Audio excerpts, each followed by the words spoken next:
principal, sir, former principal, Mr. M.A.P. Fernando, president of the Old Boys Union and the Old Wesleyite Sports Club, teachers, and past and present Wesleyites. It's an absolute honor and a privilege to be asked to speak a few words at this solemn occasion, as Wesley celebrates a century and a half of serving this nation with men of grit and industry.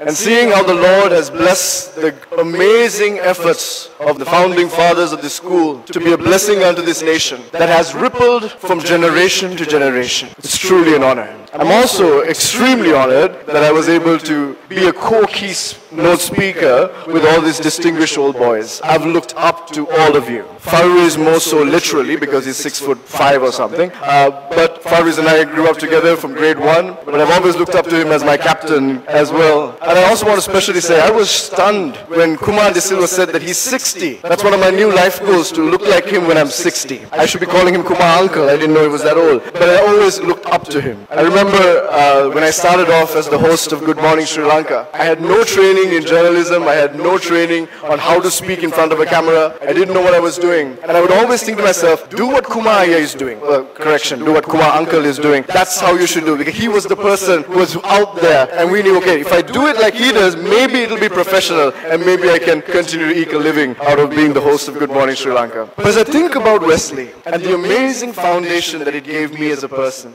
I'm bringing my attention to 3 major points. First of all of us came as boys, but we left as men. And not just men, but men with deep values and character that was instilled upon us in these hallowed halls. Instilled upon us by these amazing teachers and principals who loved on us, who cared for us, who saw that their call in life and their purpose was to ensure that they brought the best in us. I saw that in every teacher, from grade 1, my teacher, Onita teacher. I saw how she greeted us into class. There was a passion and an excitement to serve. I saw that in the eyes of Nirmali teacher, my English teacher from O-levels and A-levels, and the teacher in charge for the Student Christian Movement. There was a passion to see that we were the best version of ourselves. I saw this in Vincere sir, who's no longer with us. He was my economics teacher. He said, Prashant, you can do much more. I know there's something extremely special in you, and I refuse to let you be mediocre. I saw that in Jamit sir, who was always saying, we can do better, you can do better. Never letting us embrace mediocrity, but wanting us to be the best version. And we salute all these teachers who have served us.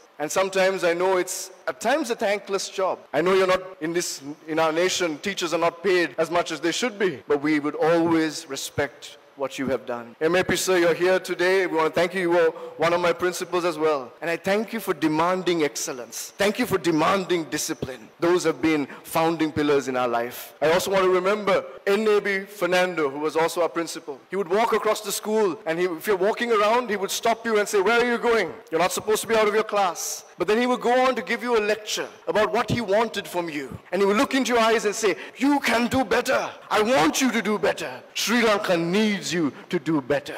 Those words have been sown as seeds in our heart that have now been slowly growing into fruits that are blessing our communities and our nation and our world. But as I think of Wesley and the 3 main elements, my first one is diversity and unity. Unity in diversity.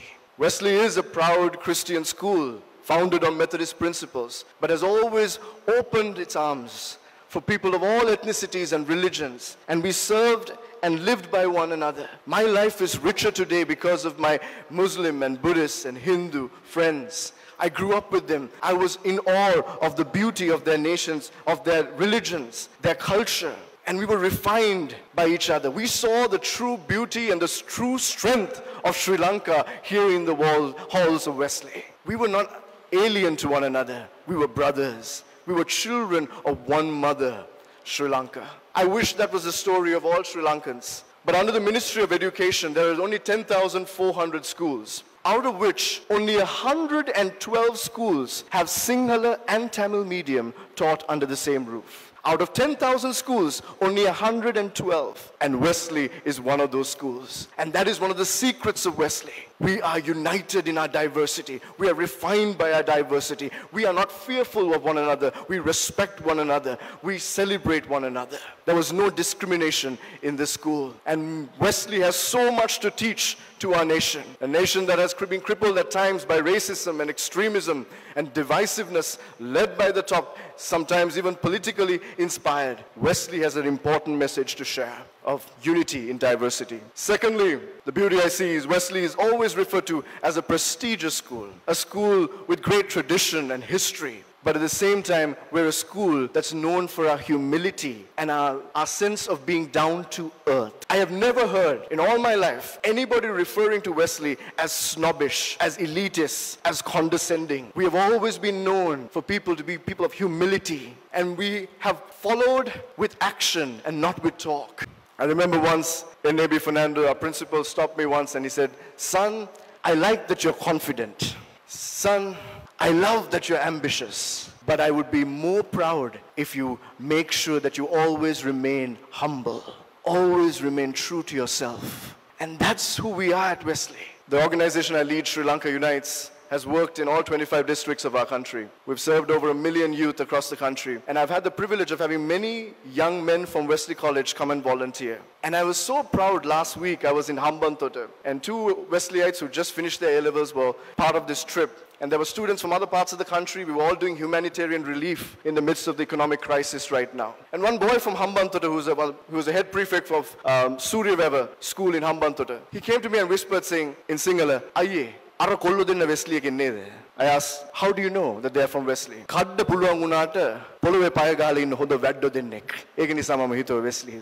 He said, "They may know English, they may be from a rich school, but they are down to earth, and they are people who are of action. They can do things. They are serving right alongside all of us for these people with so much passion." This is who we are. We're called to be humble. And finally, I believe a hallmark of Wesley is our commitment to serve wholeheartedly. Serve from the bottom of our hearts. When we think of our teachers and our principals, when we think of all our forefathers of our school, there was unbelievable commitment to service. And not just unto our community and our school, but unto the nation.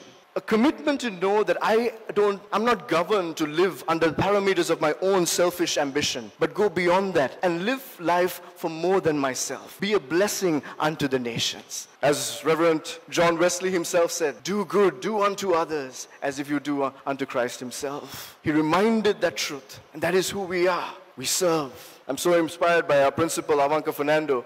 He constantly encourages students saying, "I want to see you do community service. I want to see you do more for others. Think of how privileged you are. Think of how many things that you have, and I want you to give unto others." He's celebrating that culture because that is who we are.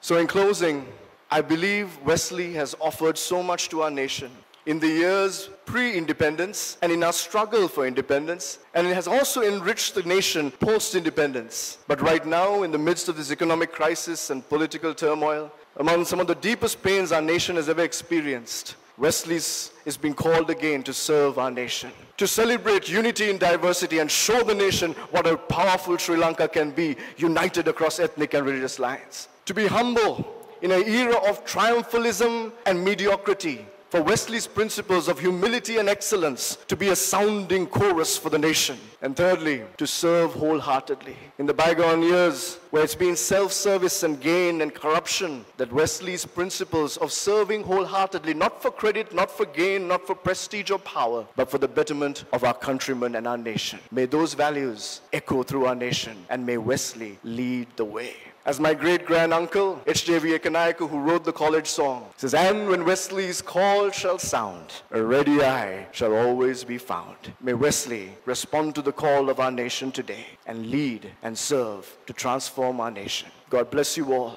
and may we be the best we can be for His glory and for the blessing to all of our countrymen. God bless you, and thank you.